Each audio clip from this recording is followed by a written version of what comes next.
It's a rematch of last year's first round. More importantly, it's Shawn Kemp versus KG Part 2. Kemp, who was drafted by the Celtics in this universe, later was traded for the #1 draft pick in 1995, who turned out to be Kevin Garnett. KG got the best of the first meeting last year. Can the addition of Reggie Miller for Detroit change things this year? That and more in this video. Welcome to another video at Rewritten Rings. If you enjoy this content, please subscribe, it goes a long way. Today we look at the 2000 Conference Semifinals in our universe. So let's get right into it. We start in Minnesota, where the Timberwolves returned to the semis for the first time since 1996. That year they made it all the way to the finals. Can we see a repeat this year? Their core is still intact: Billy Owens, Larry Johnson, and Alonzo Mourning. Their opponents are Gary Payton and the Mavericks, who last year made it all the way to the conference finals, knocking out the defending champion Warriors in the semis. They played the underdog role perfectly, getting 2 upsets last year and 1 this year. As the 6th seed, they knocked out the 3 seed Lakers. Is there another upset in the cards for them, or will Alonzo Mourning and the Timberwolves continue on their journey to the finals? Looks like the Mavs will get the upset win in Game 1, winning by 25. Wow. Gary Payton had 20 and 9 assists. Larry Johnson had 24 and 9 for the Wolves. Alonzo Mourning added 21 and 12. But it wasn't enough as the Mavs get the upset win. Next we head to Boston, where we kind of already previewed this matchup at the start of the video. It's KG Kemp 2, but really it's the current MVP versus the former. Chris Webber has won back-to-back MVPs with Boston, while Reggie Miller is our 1993 MVP. Last year the Celtics won this series in the first round, but Miller was still in New Jersey. Will he be the difference this year, or will the Celtics make back-to-back conference finals? It looks like the Celtics will at least take Game 1, as they win by 23. The MVP had 42, 14, and 7. Kevin Garnett had 15, 8, and 5. Doug Edwards had 15, 7, and 5 off the bench. Reggie Miller nearly got a triple-double in his Pistons playoff debut with 26, 9, and 10. Dino Raja added 21 and 10, but it wasn't enough as the Celtics take Game 1. Next we head to Oakland, where Len Bias and the Warriors are looking to avenge last year's collapse in this round. This time it's not Gary Payton and the Mavericks they face. It's Rasheed Wallace and the Grizzlies, who are here for the first time ever. Can the Warriors return to the conference finals after a 1-year absence? Or will the Grizzlies continue to make history? Grizzlies are up early. If it's close to the end, we'll jump in. Nope, they get the upset by 17. Rookie Lamar Odom had 27. Two-time champion Abdul Rauf had 26 and 7.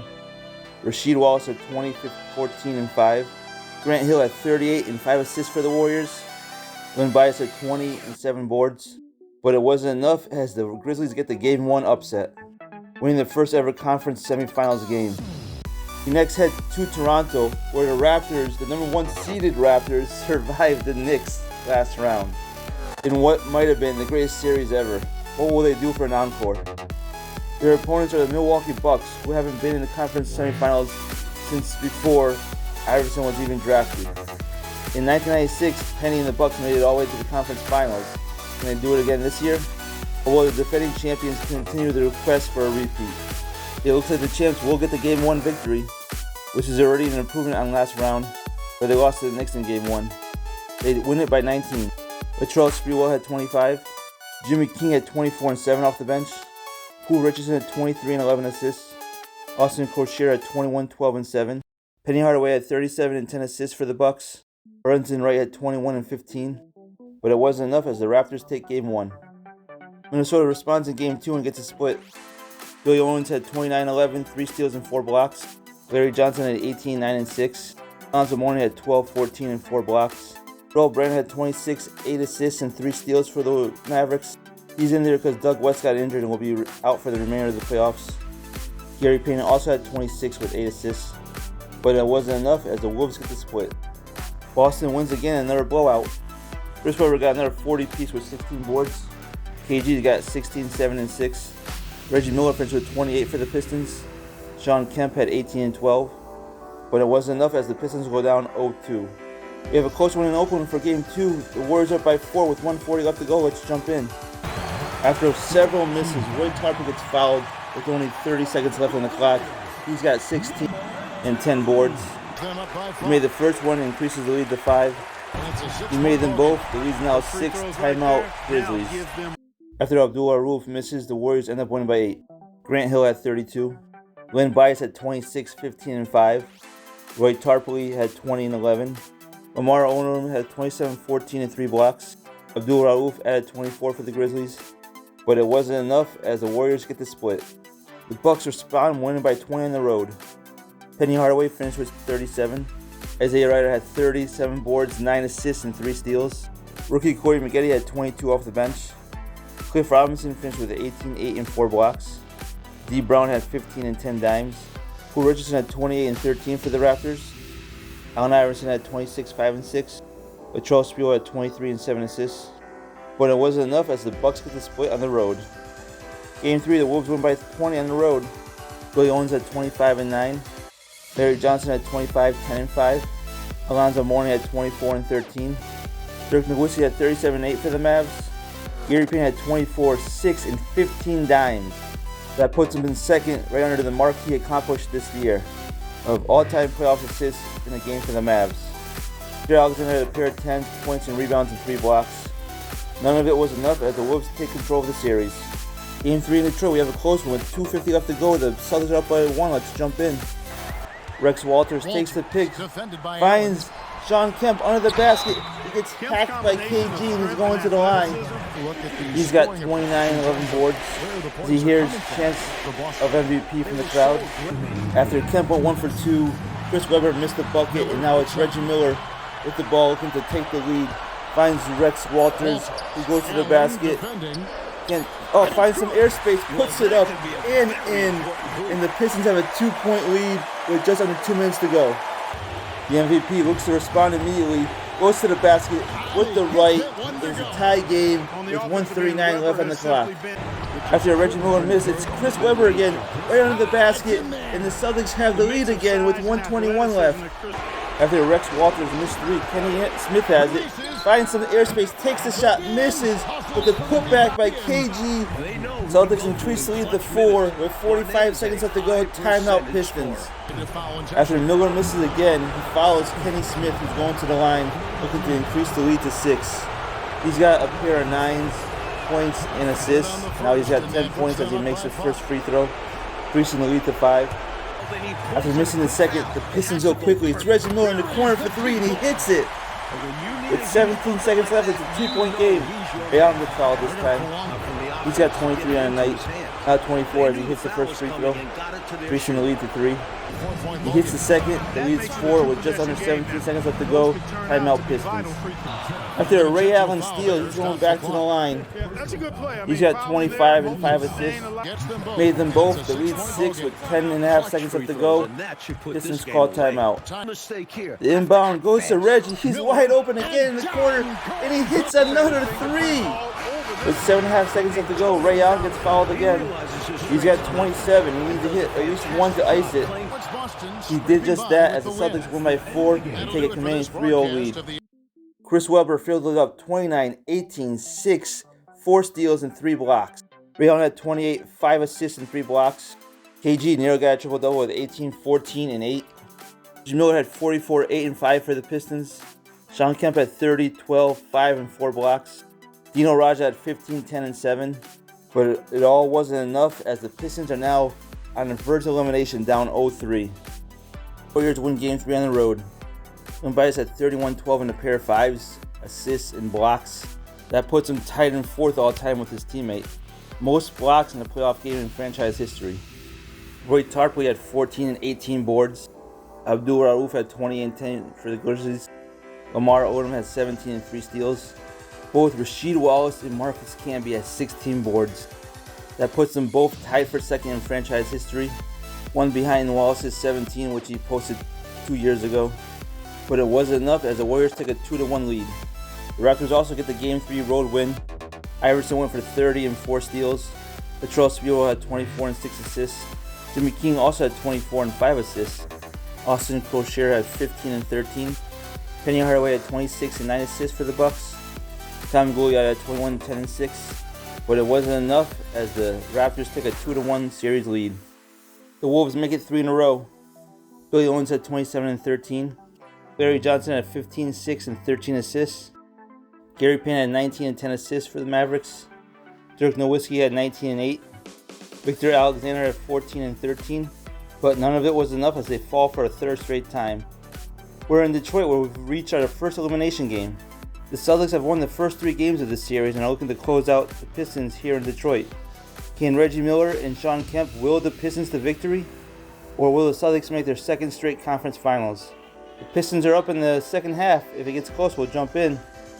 With 34 seconds left, the Celtics have cut it to 5. Let's jump in. We join the action with Reggie Miller at the line as the chance of MVP rain down on him. He hits the first free throw. He's got 27 and 7. After hitting them both, Ray Allen finds Garnett under the basket with a full-length pass down the court. Leads back down to 5 with 29 seconds to go. Darrell Armstrong now gets fouled and is going to the line. He's only got 2 points but 5 assists. Now it's 3 as the lead goes back to 6. After Darrell Armstrong made both his free throws, it's Ray Allen tapped the key for a 3, and we're back down to 4 with 20 seconds to go. As Reggie Miller gets fouled again, he made them both. Celtics call timeout, down 6. The Pistons would end up winning by 4. Reggie Miller had 30, 7 boards, 6 assists, and 3 steals. Gino Raja had 27 and 9. Shawn Kemp had 18 and 10. KG had 33, 9, and 7 blocks for the Celtics. That tied him with Shawn Kemp, who he's currently facing, and the Chief, for most blocks in a playoff game in franchise history. Ray Allen had 27 and 5. Chris Webber had 18 and 16 boards, but none of it was enough as the Pistons survived to play again. The Warriors win 3 in a row, are now a game away. Len Bias had 34 and 13. Roy Tarpley had 15 and 14. Abdul Rauf had 22, 5, and 3 steals for the Grizzlies. Rasheed Wallace had 20 and 9 boards. But after winning Game 1, they dropped 3 straight and are on the verge of elimination. The Bucks put up 141 on the champs and tied the series. Penny Hardaway had 31 and 15 dimes. That puts him second on the all-time Bucks list behind the great Oscar Robertson for most assists in the playoff game in Bucks history. Isaiah Ryder had 24, 6, 9, and 3 steals. Both Tom Goulian and Cliff Robinson had 20 points. Luke had 10 boards while Robinson had 6. D. Brown had 16, 7 assists, and 4 steals. Poole Richardson had 29 and 14 assists for the Raptors. Latrell Sprewell had 28 and 7 assists. Allen Iverson had 23, 8 assists, and 3 steals. Austin Crochet had 15, 8, 6, and 3 blocks. But none of it was enough as the champs go down and the series is tied going back to Toronto. In Minnesota, the Dallas Mavericks are staring at a gentleman's sweep. The Mavericks have lost 3 straight, and now the Timberwolves are looking to close it out. Can Gary Payton and Dirk Nowitzki get the road win and keep the series alive? Or will Alonzo Mourning and the Timberwolves return to the conference finals for the first time since 1996? The Wolves are up in the 4th. If it gets close, we'll jump in. Nope, they complete the gentleman's sweep and move on. Billy Owens had 29 and 9 boards. Alonzo Mourning had 23 and 12. Larry Johnson had 17, 9, and 8. Sam Cassell had 15 and 12 assists. Gary Payton had 30 and 15 assists for the Mavericks, as he gets 15 for the second time in these playoffs, which is second all time behind the mark he set in these playoffs of 16. Most assists in the game in franchise history. Dirk Nowitzki had 25 and 6. Terrell Brandon had 17 and 6 assists, but none of it was enough as the Mavs fall for the 4th straight time and lose the series in 5, as the Wolves are heading back to the conference finals for the first time since 1996. We next head to Boston. Can the Pistons continue the comeback? They avoided the sweep in the last game. Can they now win on the road in Boston? Or will it be the Celtics moving on and make it back-to-back conference finals? Early in the second, it's a close game. If it stays that way, we'll jump in. Nope, the Celtics pull away and win by 19. Chris Webber had 24, 13, and 3 steals. Reggie Miller had 34 for the Pistons. Shawn Kemp had a pair of 16 points and boards, but it wasn't enough as the Pistons get eliminated and the Celtics move on. Kemp is now 0-2 in the playoffs against the team that drafted him. In Oakland, the Warriors are trying to do what the Wolves did, and that's win 4 in a row to take the series. After the Grizzlies took Game 1, the Warriors have stormed back and won 3 in a row. Can Rasheed Wallace and the Grizzlies put this sinking ship afloat? Or will the Warriors make it 2 conference finals appearances in 3 years? The Warriors are up in the 4th. If it gets close, we'll jump in. Nope, it's another gentleman's sweep in the West. Len Bias had 36, 12, and 5. As he's going to his 8th conference finals, Grant Hill had 30 and 5 assists. Roy Tarpley had 27 and 11. He's going back to the conference finals for the first time since 1992. Ben Wallace had a whopping 18 boards, while nobody even scored 18 points for the Grizzlies. Marcus Camby had 15, 13, and 3 blocks. Nobody else is even worth mentioning as the Grizzlies go down 4 straight and losing 5, while the Warriors return to the Conference Finals after their 1-year absence. That leaves us with one series that's all tied up at 2. With 2:45 left in Game 5, the Bucks are up by 2. Let's jump in. Ryder finds Penny down low. The double team comes. He puts it up anyway, but there's Lorenzen Wright with the offensive dunk. It leads up to 4. At the other end, Spiro has it, takes it all the way with the right. It's back down to 2 with 2 minutes to go. Possession, Isaiah Ryder takes the pick, takes the shot. It's good. We're back up 4 with 1:39. After an Allen Iverson miss, Penny Hardaway and Tom Gugliotta run the pick and roll to perfection. It's a 6-point game with just over a minute to go. The Raptors need an answer, and it's the answer. Looking to put a bucket in, he gets it in. It's back down to 4 with a minute to go. Just under 40 seconds to go, the Raptors start to foul, and it's Lorenzen Wright going to the line. He's got 20 points in a night, 21 with that kind bounce. Wright goes 1 for 2. Raptors miss on this end, and it's now Penny Hardaway going to the line, looking to extend it to 7 with 29.9 seconds left to go. He's got 27 on the night as he misses the first. He made the second. Raptors call timeout, down 6 with 30 seconds to go. After scoring 6 points in 8 seconds against the Knicks, this should be a cakewalk for them. After Iverson missed against the much taller Penny Hardaway, he follows him. He's going to the line. That should do it. Bucks got the road victory by 11. Penny Hardaway had 30 and 13 assists. Lorenzen Wright had 21 and 14. Latrell Sprewell had 22 for the Raptors. Allen Iverson had 20 and 6 assists. Poole Richardson had 17 and 8 assists. Austin Crochet had a double-double, 10 points, 11 rebounds, and 5 assists. But none of it was enough as the champs are now on the brink of elimination. We're in Milwaukee for Game 6, and for the first time outside the first round, the Raptors trail in the series. Last year in the semis, conference finals, and finals, they never trailed. Now their season's on the line and they need a road victory. Allen Iverson and the defending champs force a Game 7 back home, or will Penny and the Bucks get the upset here and return to the conference finals for the first time since 1996? It's a close game down the stretch. We might jump into this one. The champs' season's on the line. The Bucks are up by 4 with 2:43 left to go. Let's jump in. After several missed opportunities by both teams, Allen Iverson going to the basket. He gets fouled and he's going to the line. I mean, 2 minutes went off the clock and the score stayed the same. Now Iverson's going to the line. He's got 25 points. He missed the first and the score stays the same as the misses continue. After Iverson made 1 out of 2 and ended the drought, it's Anthony Penny Hardaway alley-oop to Lorenzen Wright. It's a 5-point game. Timeout Raptors with 28 seconds left to go. After Iverson goes quickly and misses, D. Brown is fouled. He's got 16 and 5 and a chance to extend this lead to 7 and eliminate the champs.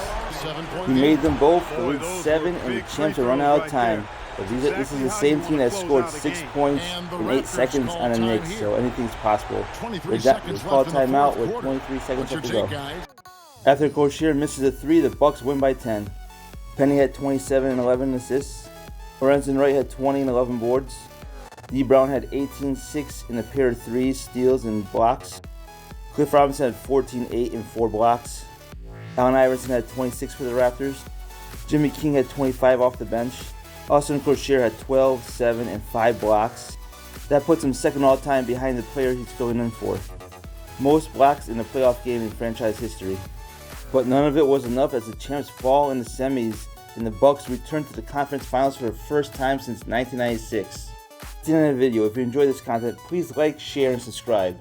And stay tuned for my next video, the 2000 Conference Finals coming soon. Until then, thanks for watching.